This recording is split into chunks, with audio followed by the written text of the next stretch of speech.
大家好，我是知琪，欢迎来到我的优食志。今天我们来蒸鸡胸肉，掌握几个小诀窍，让你的鸡胸肉又水又滑又嫩，超级好吃。它高蛋白低脂，有利于减脂增肌。我还会做几个简单的主食搭配，说一说健康有效的营养减脂搭配原则。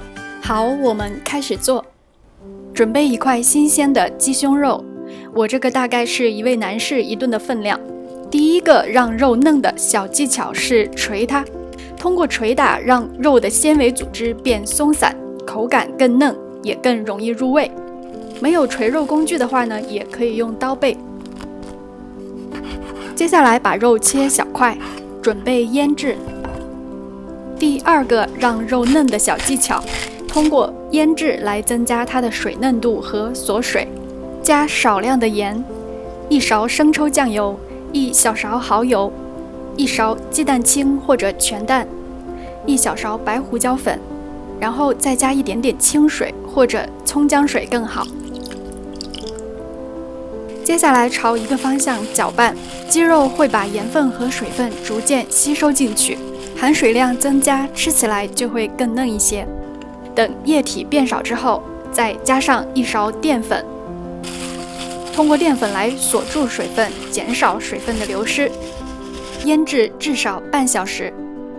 等待的时候，我顺便来做一点小米粥做主食，大概420毫升清水，先煮开。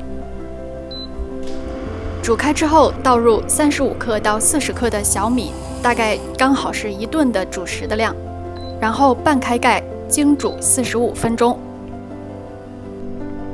接下来我们来准备蒸鸡胸肉的调味酱汁，几颗蒜瓣切成蒜末，蒜末多一点会比较好吃。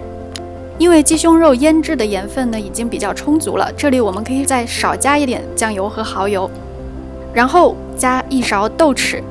因为这个菜没有添加油脂，鸡胸肉的油脂也很低，所以这里带上一点油也不用担心热量太高。最后喜欢吃辣的呢，可以再加一点小米辣进去。大家试试我这个搭配，味道真的很棒。把它搅拌均匀，备用。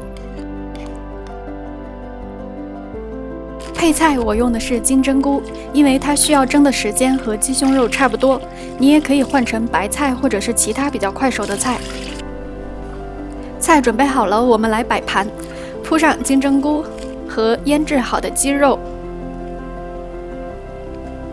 再均匀地涂上酱汁，准备开始蒸。接下来是第3个小技巧，蒸的时间要尽量短，时间过长就会导致肉汁大量流出，肉也就会变柴了。等水开之后再放上去蒸，锁水效果最好。因为我用的这个蒸锅功率很高，它上气非常快，所以我图省事儿，一开始就放进去了，问题也不大。鸡胸肉最多蒸12分钟，如果你切得很薄呢，蒸5到8分钟也就够了。时间到之后再稍焖几分钟就可以吃啦。开盖之后香味诱人，开动之前大家不要忘了帮我点个赞，撒上一点葱花点缀一下。它不仅滑嫩可口，蒜香和豆豉、小米辣搭配起来非常的好吃，金针菇也很不错，你们喜欢吃吗？同样的配方和做法也可以用来蒸鱼片，比鸡胸肉还要更滑嫩。我们刚才做的小米粥也好了，这个北鼎mini养生壶的大小刚好做1人份。